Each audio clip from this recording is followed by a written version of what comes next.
de lo particular, porque necesito de la recolección del dato individual a lo general, ¿sí? Las conclusiones las hago en forma genérica. Eso es para generar leyes universales. Claro. Digo, o predictivas. Siempre lo hago. Siempre lo hago. Por eso cuando a veces uno se le acercan con una encuesta y uno tiene miedo de contestar, cuando esos datos se elaboran, uno pasa a ser un conjunto, ¿sí?, de información. Está dentro de la información, no se individualiza para nada. ¿Se entiende?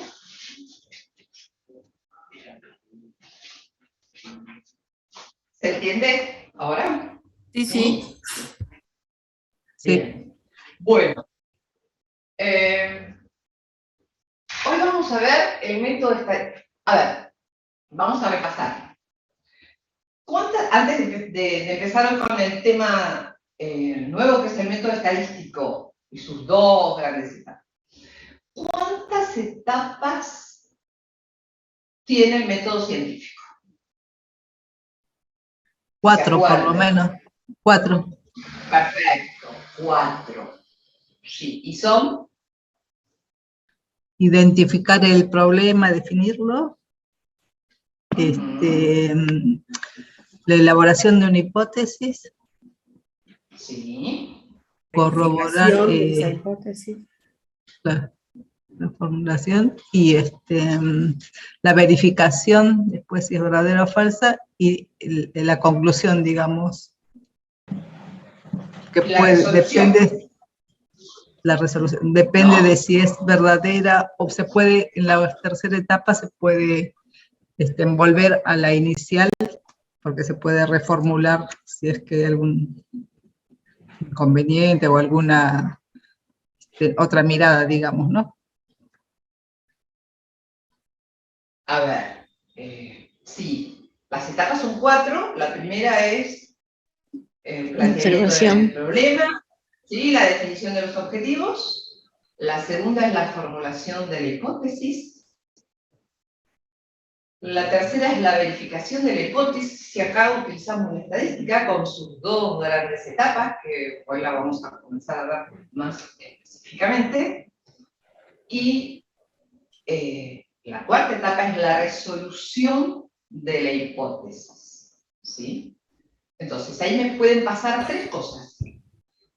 Que yo acepte la hipótesis que utilicé en la segunda etapa, que la rechace, ¿sí?, pensaba una cosa, no se dio, o la modifique. Si la modifico, ahí sí vuelvo a la primera etapa, sobre todo revisar, digamos, la definición bien de los objetivos de estudio. ¿Sí? Y cuando repetidamente realizo el mismo estudio bajo las mismas condiciones, puedo formular leyes. Eso es. ¿Sí? Bien. Bueno, entonces, hoy vamos a ver el método estadístico. Y vamos a comenzar haciendo un repaso. Una cosa que les aconsejo, por favor, vayan aunque sea escuchando las grabaciones del tema. Si no tienen tiempo de leer, digamos, el apunte teórico, vayan escuchando, ¿sí?, para ir asociando los términos, ¿sí? Bien, bueno.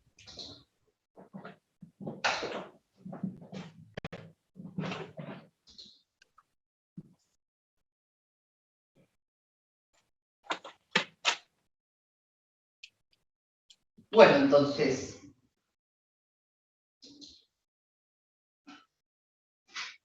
la última clase, cuando vimos el método científico, habíamos dicho, y acá está el esquema, habíamos visto sus 4 etapas, y en esta diapositiva vemos la conjunción del método científico y del método estadístico. ¿Esto por qué? Porque ya sabemos, desde la primera clase, que la estadística no es una ciencia.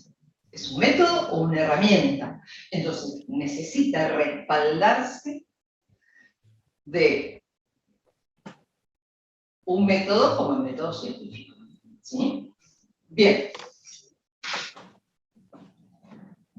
Entonces, como necesita respaldarse del método científico, lo primero que se hace es la observación inicial, el planteamiento del problema y la definición del o de los objetivos de estudio. Una vez que están definidos los objetivos de estudio, y acá hacíamos una diferenciación, ¿se acuerdan? Si yo utilizo la estadística descriptiva, no formulo hipótesis porque no estoy obligado a formular hipótesis de antemano, entonces paso directamente a aplicar el método estadístico con sus 2 grandes etapas. La planificación, que en esta primera etapa pienso y escribo todos los elementos que necesito para realizar mi trabajo estadístico. Y eso en investigación, ese escrito, donde yo tengo en cuenta todos los elementos necesarios, se le da el nombre de protocolo a la planificación escrita, ¿no? Yo voy pensando todo lo que necesito y lo escribo. Y la segunda etapa, la de ejecución, la que ya no pienso ni escribo más, sino en base a ese protocolo que me armé al principio, comienzo a, primero, recolectar los datos. Una vez que los tengo recolectados, los reviso. Una vez que los reviso, los elaboro con diferentes procedimientos. Vimos algunos en la estadística descriptiva, distribución de frecuencias, esto de obtener cifras absolutas y porcentajes, medidas de resumen, como pueden ser las medidas de tendencia central, media, mediana y modo, medidas de dispersión, varianza, desvío estándar, coeficiente de variación, medidas de posición, deciles, quintiles, percentiles. También puedo utilizar tasas, razones y proporciones, que nosotros los englobamos con el nombre de indicadores. Entonces, elaboramos esos datos con diferentes procedimientos. Y acá, una vez que nosotros terminamos de elaborar los datos, comenzamos a hablar de información. Ya no hablamos más de datos. El dato está elaborado, por lo cual él me brinda información, que es lo que nosotros tenemos después que aplicamos diferentes procedimientos de la estadística, ya sea en la estadística descriptiva o en la estadística inferencial. Una vez que terminamos de aplicar esos procedimientos, lo que hacemos es presentar resultados. Si bien, y ya lo vamos a ver más adelante, tenemos 2 grandes formas y las más conocidas, que son a través de tablas o cuadros estadísticos y de gráficos, exactamente. Después, lo que hacemos es hacer un análisis de esa información obtenida, sacar conclusiones y elaborar un informe. ¿Sí? Eso en la ejecución. Bien, entonces, dentro del método científico ya hemos terminado, y sobre todo si aplicamos la estadística inferencial, hemos verificado su hipótesis. ¿qué pasa con esa hipótesis? Si utilizamos la estadística descriptiva, terminamos acá. Aplicamos la primera etapa del método científico y después aplicamos el método estadístico. Chao, cerramos, terminó ahí. Si aplicamos la estadística inferencial, sí, utilizo la primera, la segunda etapa, que es la formulación de la hipótesis, verifico esa hipótesis aplicando las dos etapas del método estadístico, la planificación y la ejecución. Y una vez que terminé de verificarlo, veo qué pasa con esa hipótesis. O sea, voy a la resolución de la hipótesis, en la cual pueden pasar tres cosas. Acepto, rechazo o modifico. Y si modifico, vuelvo acá. ¿Sí? Bien. Entonces, método estadístico. ¿Qué es el método estadístico? El método estadístico consiste en una serie de procedimientos para yo poder manejar datos, ya sea cualitativos o cuantitativos. Su propósito, si utilizamos la estadística inferencial, es poder comprobar la realidad de la hipótesis de mi investigación. Ahora, el método estadístico va a variar de acuerdo a los diferentes procedimientos, que eso ya van a depender del diseño de investigación que yo aplique. ¿Sí? Yo puedo tener cuando realizo un primer trabajo, puedo aplicar el método exploratorio, que le llamamos, puedo aplicar el método descriptivo. Si quiero comparar, utilizo el método comparativo. Si quiero, y ahí, digamos, diferentes procedimientos. También puedo que el diseño de mi investigación sea de correlación, ¿sí? Entonces, siempre el diseño de investigación va a estar en relación con él o los objetivos de estudio que yo me proponga. Eso es lo primero. Entonces, habíamos visto que del método científico, en la primera etapa teníamos el planteamiento del problema. Y comenzamos con eso. Ahora, cuando yo hablo de problema, no es algo que no me deja dormir, es algo que yo observo que está sucediendo y quiero cuantificarlo, quiero ver qué es lo que pasa, quiero medirlo, ¿sí? Entonces, una buena formulación del problema, yo para ello tengo que definir y delimitar lo que quiero conocer o saber en tiempo, en espacio y en tamaño. Cuando hablo de población, nosotros en estadística la población es un conjunto grande de elementos, seres u objetos. Y en bioestadística, población y universo es sinónimo, ¿sí? Entonces, y ya vamos a ver cuando veamos más específicamente población y muestra, que a mí lo que me define cuando realizo un trabajo estadístico, ver si voy a trabajar con población o con muestra es su tamaño, la cantidad de elementos o de seres o de objetos que están a mi alcance.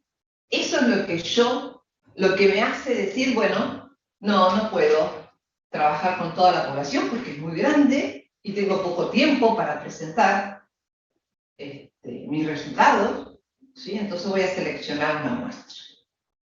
Pero ese planteamiento del problema, porque además ese problema después lo trasladamos al objetivo de estudio, ahora vamos a ver, tiene que estar acotado para que pueda realmente ser estudiado y medido en tiempo, espacio y tamaño.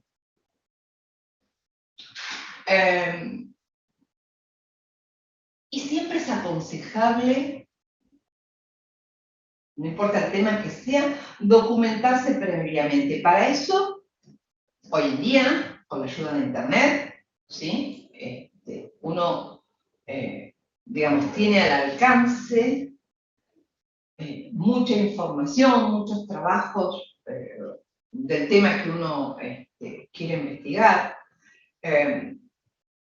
Antes, digamos, antiguamente nosotros teníamos que ir a la biblioteca para eso, ¿no? No teníamos tan al alcance de la mano. Hoy a través de los smartphones, de los teléfonos inteligentes, me entro a Google y me bajo, digamos, un trabajo ya realizado, consulto, y tengo bibliotecas también al alcance de la mano.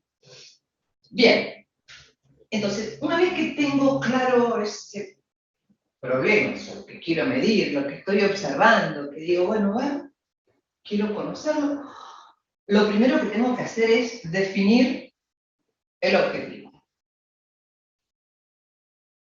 ¿Y qué es un objetivo? Es el fin o meta que yo pretendo alcanzar dentro de un proyecto, un estudio, un trabajo de investigación. Y también es el propósito por el cual realizo esa investigación. Igual ustedes, bueno, esto, digamos, les hago como una especie de repaso, porque ustedes en técnicas de investigación esto lo desarrollan, digamos, específicamente, pero en realidad, digamos, técnicas de investigación, y en este caso, esta materia, que son estadística e investigación operativa, está muy relacionada, ¿no? Yo no puedo comenzar algo si no tengo un objetivo de cuál va a ser mi propósito de investigación. Hay diferentes tipos de objetivos. El que no puede faltar es el objetivo general. El objetivo general, como dice ahí, es un enunciado que va a resumir la idea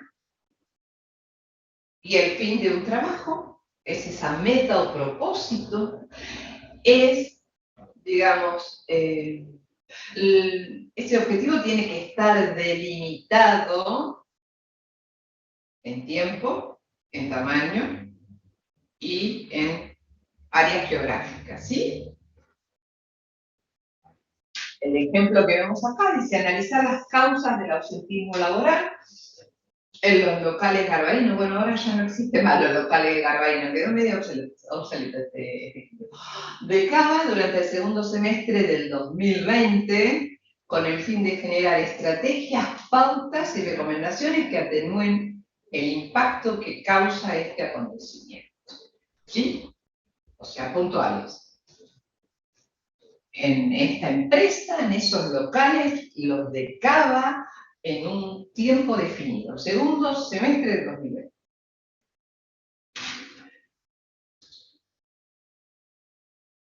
Además del objetivo general, podemos plantear objetivos específicos. Objetivos específicos son propósitos ya bien puntuales, diría yo, que pretendo lograr y que exponen, como dice ahí, de manera clara y precisa los alcances y resultados de mi trabajo. Entonces, como ejemplo de objetivos específicos podría ser definir el ausentismo laboral, analizar cuáles son las causas de ese ausentismo, generar estrategias, pautas y recomendaciones. Como que desgloso, también podría ser conocer los grupos etarios, ¿sí? O el género que provocan ese ausentismo. Es como que es algo más, como su nombre lo indica, específico. Y otra cosa que creo que está bueno que lo sepan, cuando yo defino objetivos, ya sea generales o específicos, siempre comienzo con verbos infinitivos. Definir, analizar, conocer, describir, ¿sí? Ya sea en el objetivo general como en el o los objetivos específicos. Bien, entonces, eso es lo primero. Ya tengo definido un objetivo general y tengo definido un objetivo específico. Entonces, como ven acá, en la planificación es lo primero. Yo largo la planificación con el o los objetivos de estudio.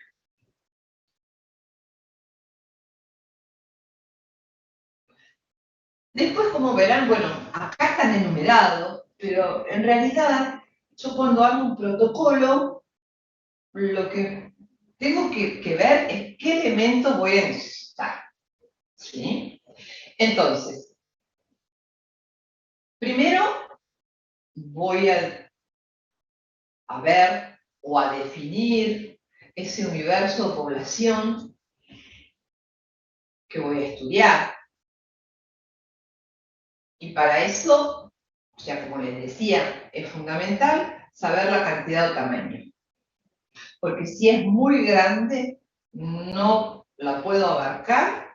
Entonces, en lugar de trabajar con la población, voy a trabajar con una muestra, una parte más pequeña, representativa de esa población, que ya vamos a ver más adelante cómo la seleccionamos para que realmente sea representativa. Después también voy a ver qué características quiero estudiar de esa muestra o de esa población, de ese conjunto, si trabajo con población grande de elementos, seres u objetos. ¿Qué características quiero estudiar? Y nosotros, en estadística, a las características le llamamos variables. ¿Por qué? Porque son cambiantes, porque varían. Y es lo que vamos a ver, ya vamos a comenzar a ver la clase que viene. ¿Cuáles son y cómo se clasifican? Bueno, por supuesto necesito saber cómo voy a medir esas características.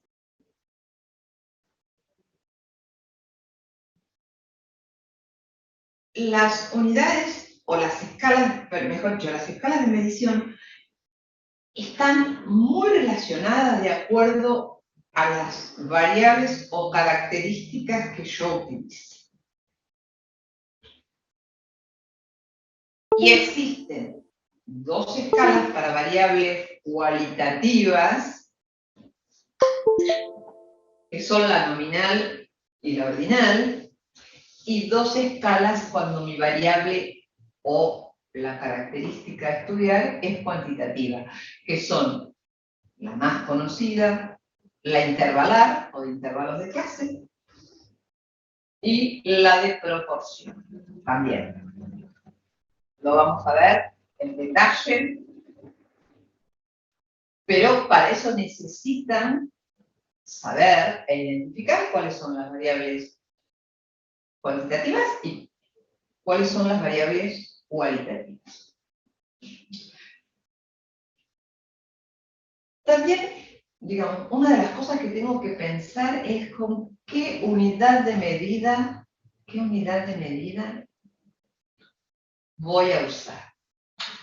Por lo general, las variables cuantitativas, aquellas que son producto de mediciones como la altura, el peso, la talla, tienen unidades de medida, ¿sí? Y bueno, nosotros ahí tratamos de que esa unidad de medida sea del sistema métrico decimal, las conocidas.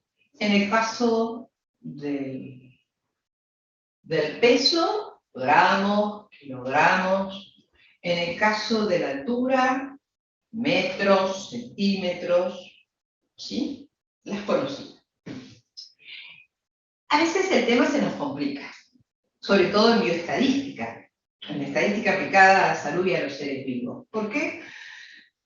Porque hay unidades de medida que no se encuadran en lo que yo necesito medir. Entonces, para ello, lo que hago, y muchas veces se hace mucho en bioquímica, sobre todo, farmacia también, armo una unidad de medida que previamente a eso la tengo que definir, por supuesto, y explicar que voy a usar para ese trabajo específico esa unidad de medida porque las del sistema métrico decimal no se encuadran, ¿sí? También cuando estoy en esta etapa de la planificación, necesito que la información que yo vaya a consultar sea útil y posible de obtener. Útil porque, bueno, uno, y les va a pasar, como ustedes van a tener que armar un protocolo de investigación y van a comenzar por la planificación, a veces se entusiasma tanto que pone, digamos, características, estudiar que después no las puede encontrar, ¿sí? A no ser que uno trabaje con una encuesta, o sea directo la pregunta. Pero muchas veces cuando se usan registros, y para nosotros en estadística un registro es un asiento continuo y permanente de datos, y existen registros oficiales, como por ejemplo los de registro civil, nacimientos, casamientos, defunciones, adopciones, y otros registros que los llevan las organizaciones que, digamos, como que, ¿cómo le puedo decir? Que no son obligatorios por ley, pero que ayudan a un orden, a una organización. ¿Sí? Entonces, los utilizo. Entonces, como les, por ejemplo, en salud, el registro principal que nosotros tenemos es la historia clínica del paciente. Es el registro principal. Y bueno, cuando yo haría un trabajo de investigación en bioestadística, tengo que ver que esas variables que quiere estudiar las encuentre, si es que solamente voy a trabajar con ese registro que sería la historia clínica. ¿Sí? Entonces, esto es importante. Y por eso siempre reviso cuál es el objetivo de estudio. Porque la información que yo quiera recolectar va a estar relacionada, va a estar íntimamente relacionada de acuerdo a los objetivos que yo me planteé al principio.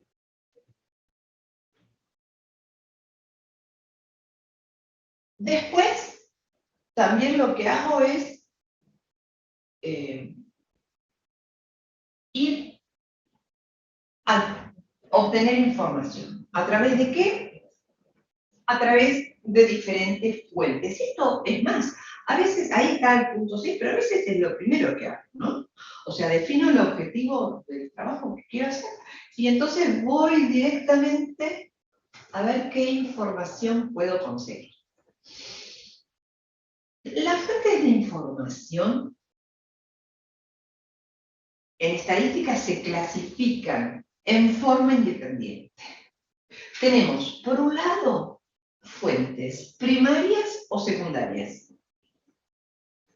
Y las fuentes primarias es la persona o el organismo que se encarga de planificar, recolectar, elaborar, presentar resultados, sacar conclusiones y publicar. Sí, o sea que el que hace todo el trabajo estadístico de principio a fin, esa es fuente primaria, que puede ser una persona o una institución, ¿eh? Y fuente secundaria es aquella que yo consulto a través de internet. ¿Por qué? Porque ya el trabajo está hecho, ya está publicado. Entonces, yo lo que hago, que a lo mejor me sirve, es muestro algún cuadro estadístico, algún gráfico, alguna conclusión que haya llegado las personas que realizaron ese trabajo. Entonces, digamos, como ya está publicado, utilizo todo o una parte de ese trabajo. Cuando se es fuente, o sea, mejor dicho, cuando se utiliza una fuente secundaria, estoy obligado a formular la fuente la cual yo me he basado. Siempre. Si es de un libro o de una publicación, digamos, los autores, el nombre del trabajo, dónde fue publicado, o por ahí de una página de internet, pero estoy obligado, siempre que utilizo una fuente secundaria, a mostrar esa fuente. Porque la verdad el trabajo lo hizo otro, no yo.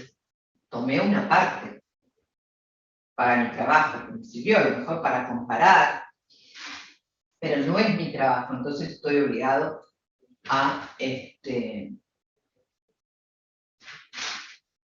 mostrarla, ¿sí? Y por otro lado, hay otra clasificación de las fuentes de información que son oficiales o públicas y privadas. Por eso les digo, para nosotros las fuentes de información, cómo obtenemos información, se clasifican de dos formas diferentes.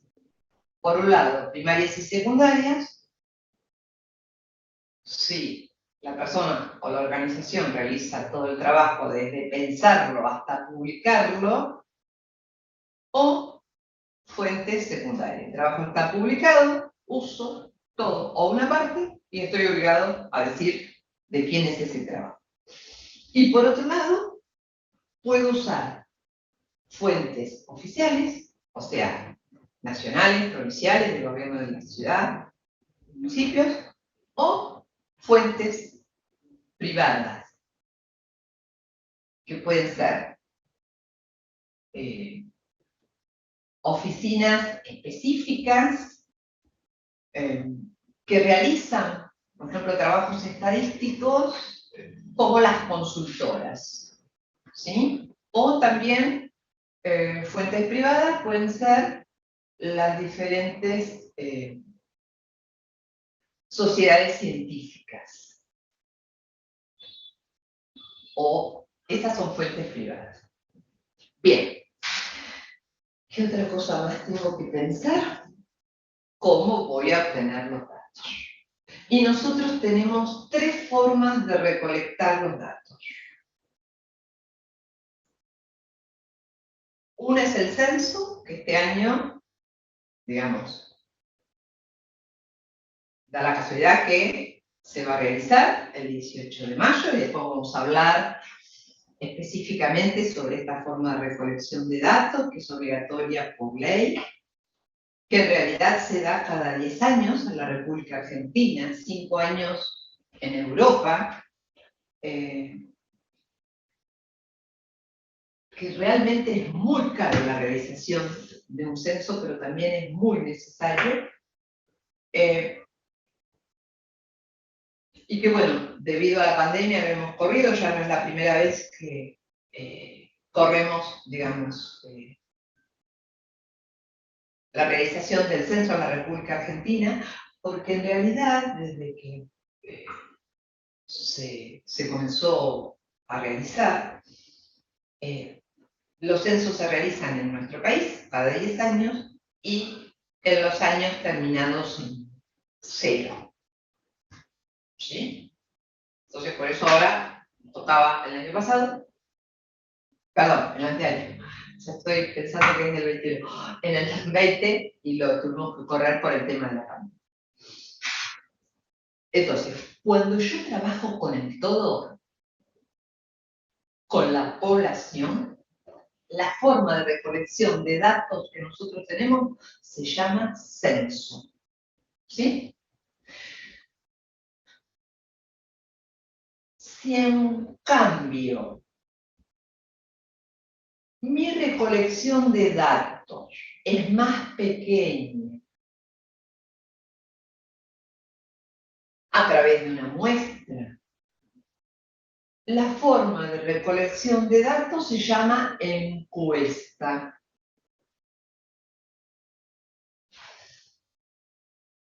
Y después tenemos el registro, que como les dije antes, es el asiento continuo y permanente de datos. Y tenemos registros oficiales, no oficiales, obligatorios por ley, y otros que son más, digamos, para organizar nuestra tarea, ¿no? Llevamos registros para tener más organizado nuestra tarea. Bien, ¿qué otra cosa tengo que pensar? Los recursos que necesito. ¿Qué tiempo me va a llevar? Y eso lo vamos a ver a través del cronograma de actividades. Me voy a ir marcando las actividades y el tiempo que me va a llevar. El personal lo voy a hacer solo, lo voy a hacer con un grupo, o con compañeros de trabajo, o compañeros de facultad. Si va a tener o no costo, ¿sí? Hay trabajos que yo realizo en esta idea, no tiene ningún costo, y hay otros que sí.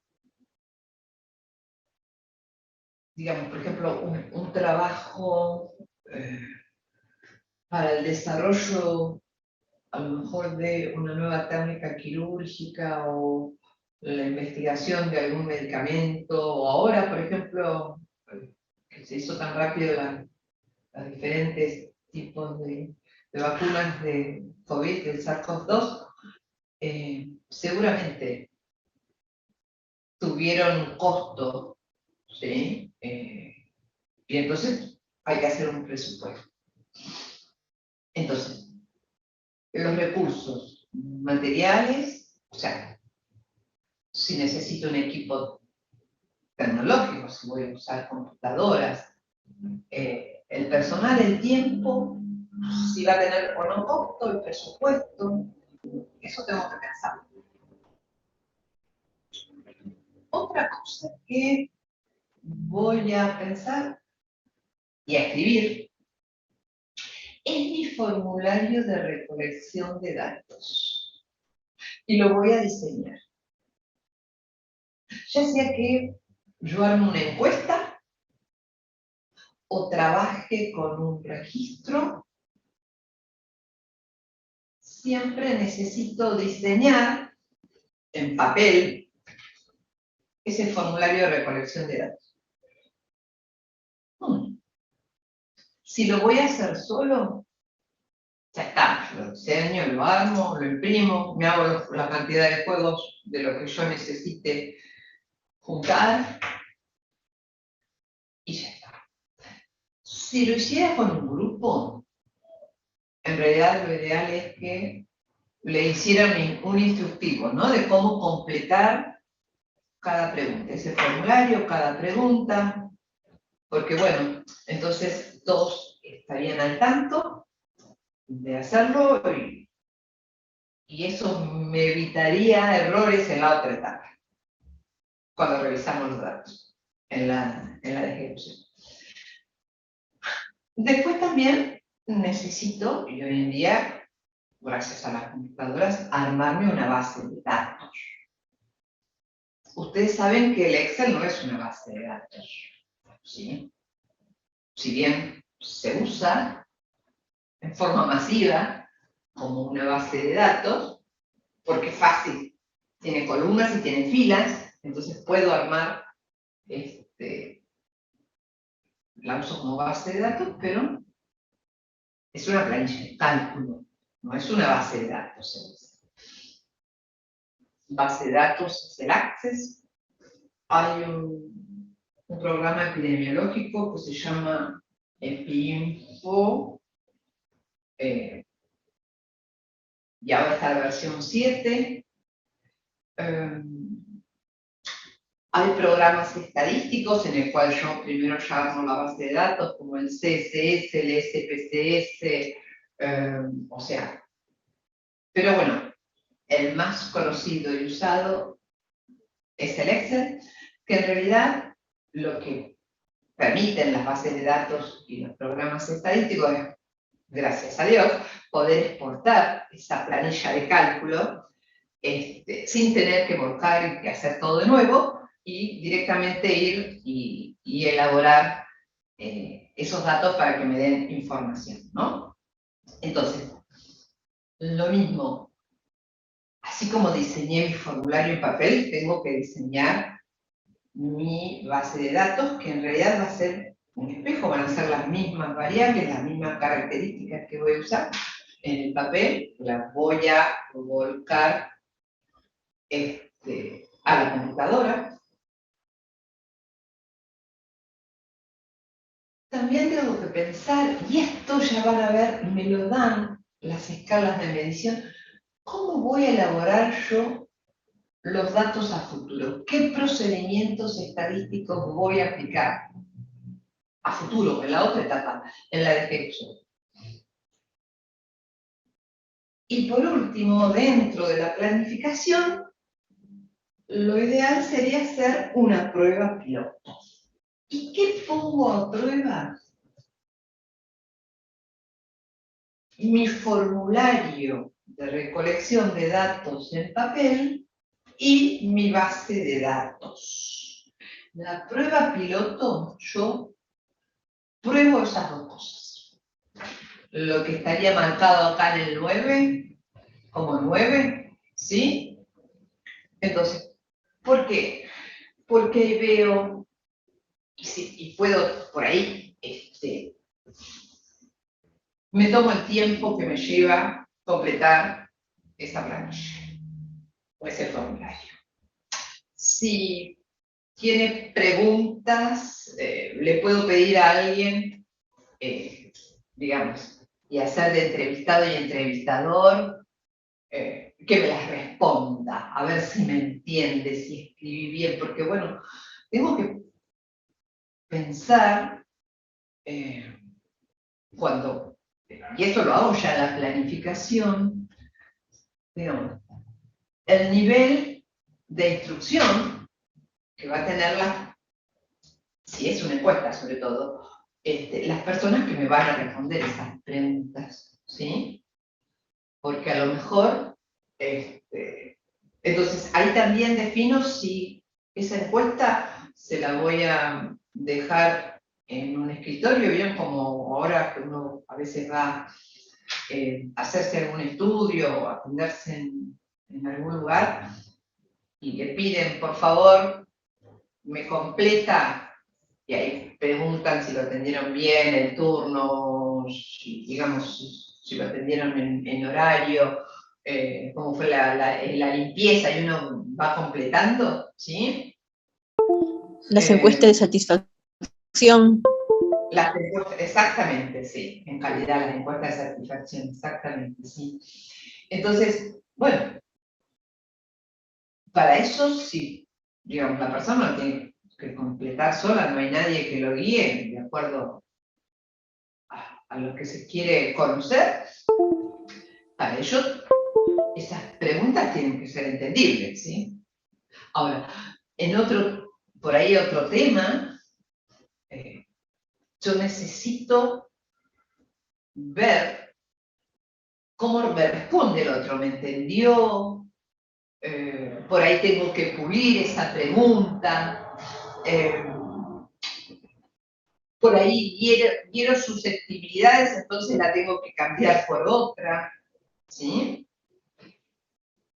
Para eso hago la prueba piloto, y lo hago ¿con qué? Con 4 o 5 formularios que me dicen, y después eso lo paso a la computadora, y también me tomo los tiempos y veo cuánto me lleva. ¿Y esto por qué?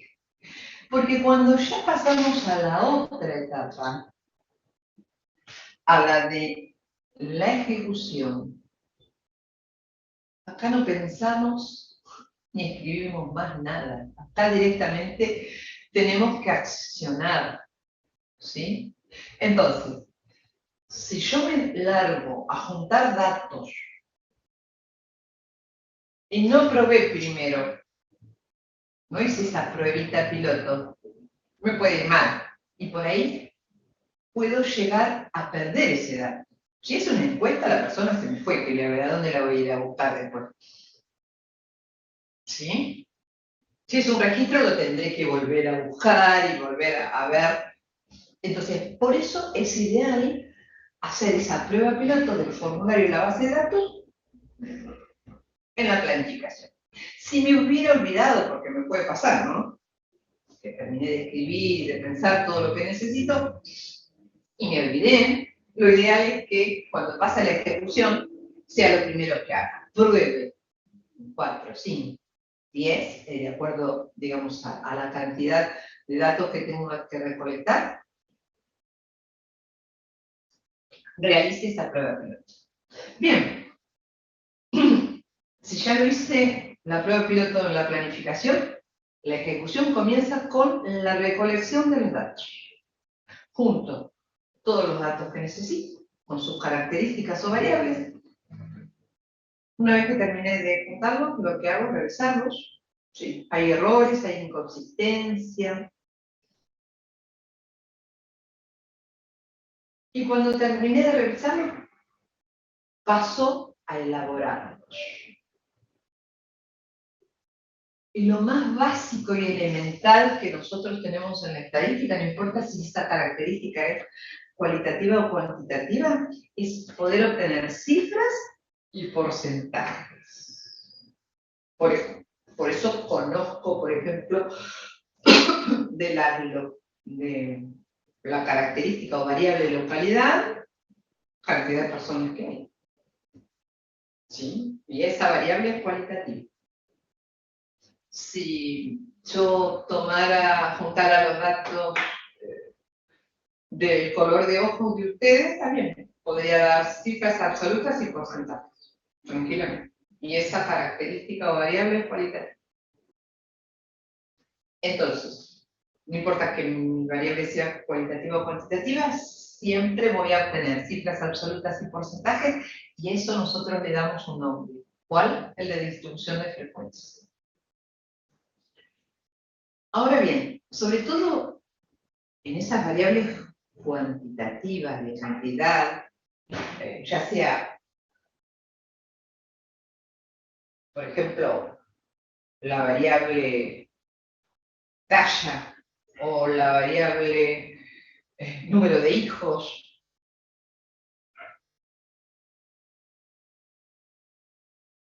además de aplicar la distribución de frecuencia, seguramente tenga curiosidad y aplique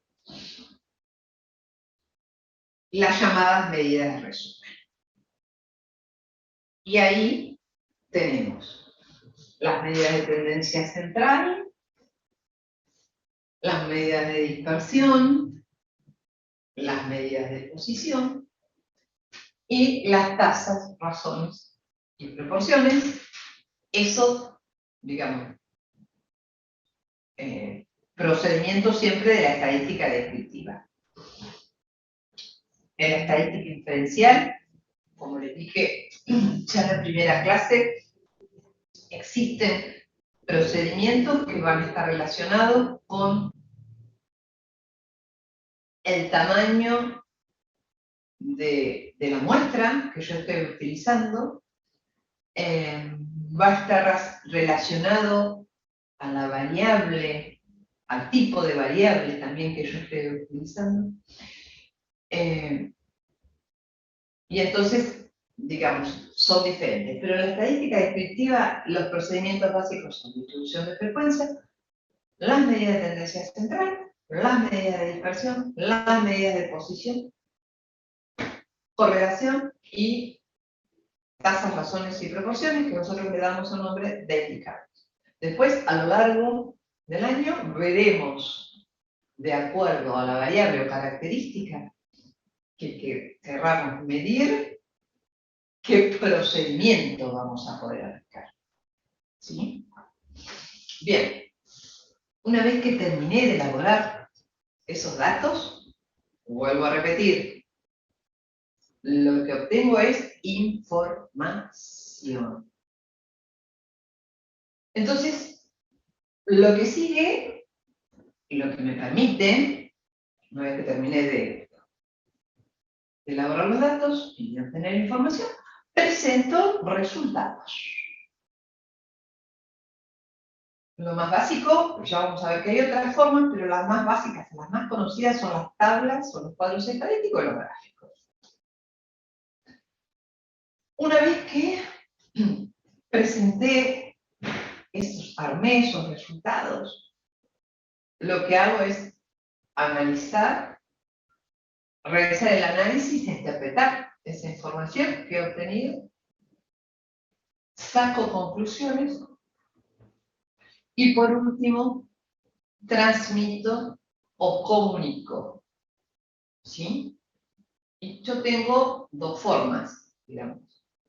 Una forma es oral, como puede ser en una reunión,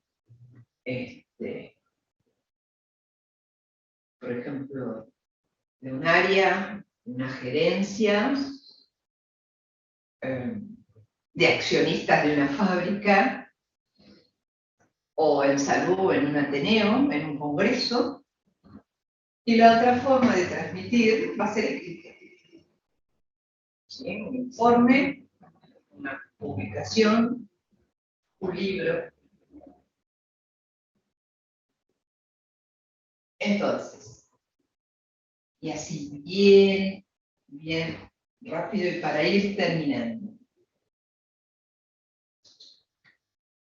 Dos etapas, planificación y ejecución. En la planificación comienzo definiendo siempre el o los objetivos de estudio. Y después voy pensando, ¿no? Todo lo que necesito.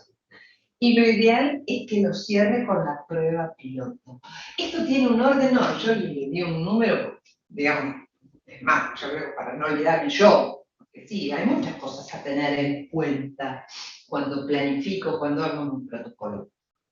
Pero lo que no me tiene que faltar es que largo con el objetivo y cierro probando el formulario y mi base de datos. ¿Sí? En cambio, en la ejecución, esta tiene pasos que están encadenados. Yo no puedo comenzar revisando los datos si primero no los contesto, y mucho menos elaborarlos, si no los tengo. Entonces, en la ejecución sí, los pasos están encadenados. Recolecto, reviso, elaboro a través de diferentes procedimientos estadísticos. Esto me da información, entonces me permite presentar resultados. Una vez que tengo esa información, ¿qué hago? La analizo, la interpreto, saco conclusiones y lo último que hago es transmitirlo o comunicar. Esa es la gran diferencia entre cuando yo realizo una etapa o la otra. ¿Sí? Sobre todo en la planificación, habrán visto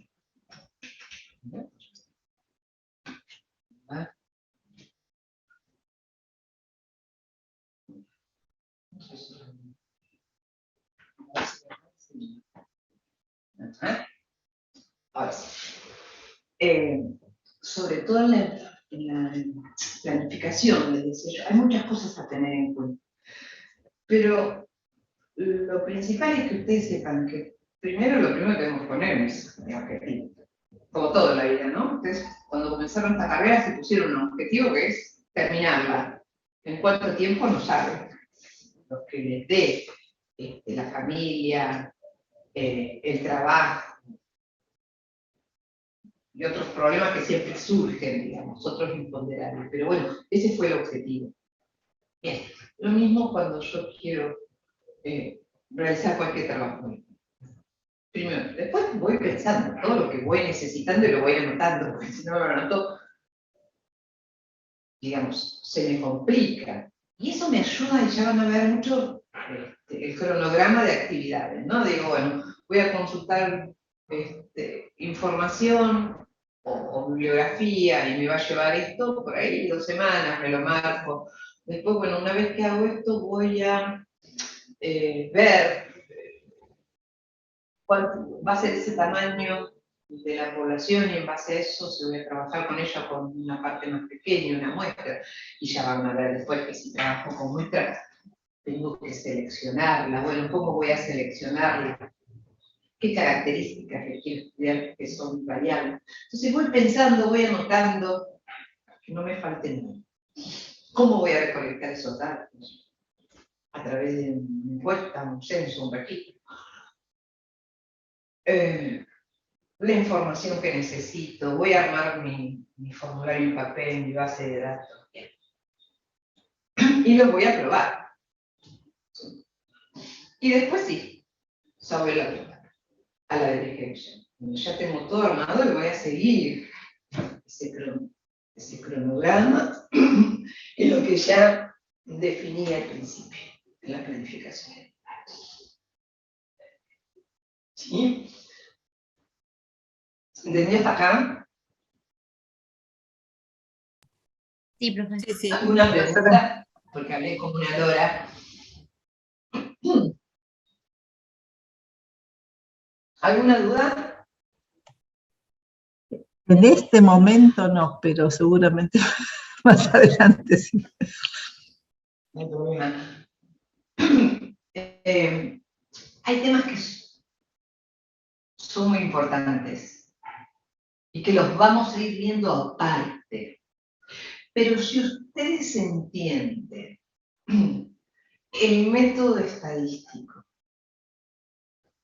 la planificación y la ejecución, que está entrelazado y digamos, después le vamos viendo qué es una variable, cómo se clasifica,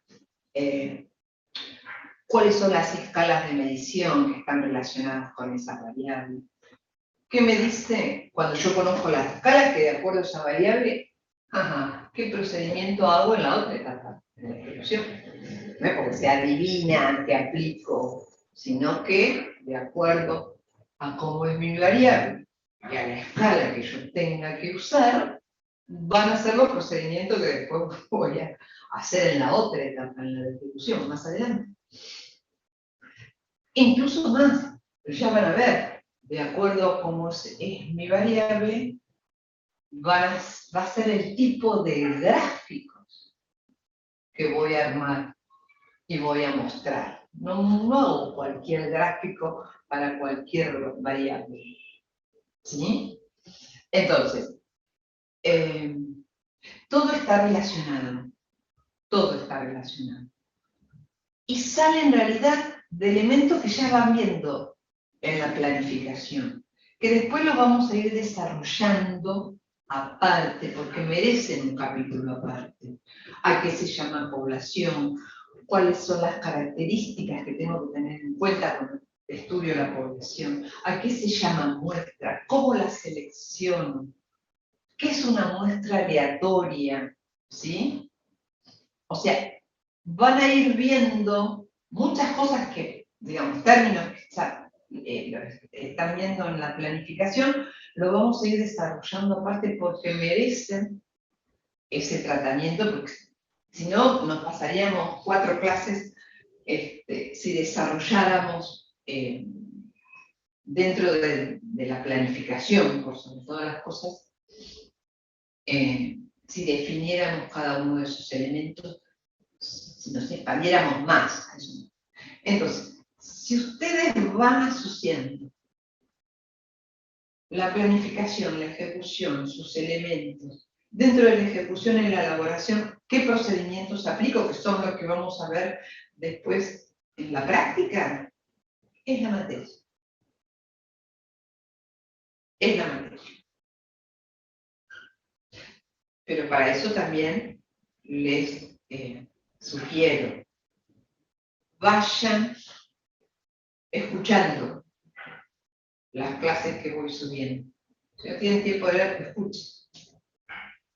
Amíguense con los términos. Son términos técnicos. Son diferentes a otras materias por ahí sociales que ustedes pueden tener. ¿Sí? Bueno, a los que todavía no han podido mandarme ese práctico, los espero unos días más para subir. Hay alguien, a ver si la tengo. Hay alguien que me lo mandó en tiempo y forma, pero el archivo estaba vacío y yo le di una respuesta. Así que por favor entren, cuando entren a la plataforma, hay alguien que me mandó, pero no está corregido porque está vacío. Está con apellido, nombre y la comisión nada más, pero no, me falta el contenido. Así que para mí que mandó un borrador, no mandó el trabajo, ¿sí? Bueno, si no hay preguntas, entonces... Profesora, disculpe, ¿se grabó la clase de hoy? Porque yo me perdí la primera parte, por eso. Sí, está grabada, Ángeles, no te preocupes. Bueno, gracias. Sí. Gracias. No, de nada. Hola, profe, yo le hago una consulta. Yo no pude entrar antes a la clase, así que nada, después la voy a ver cuando la suba.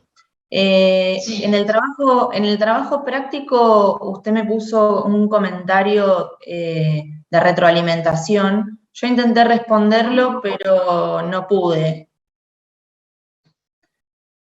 Sí. Se lo respondí por comentarios. Bueno, me fijo. Seguramente lo habrás hecho porque un rato antes de venir para acá lo estuve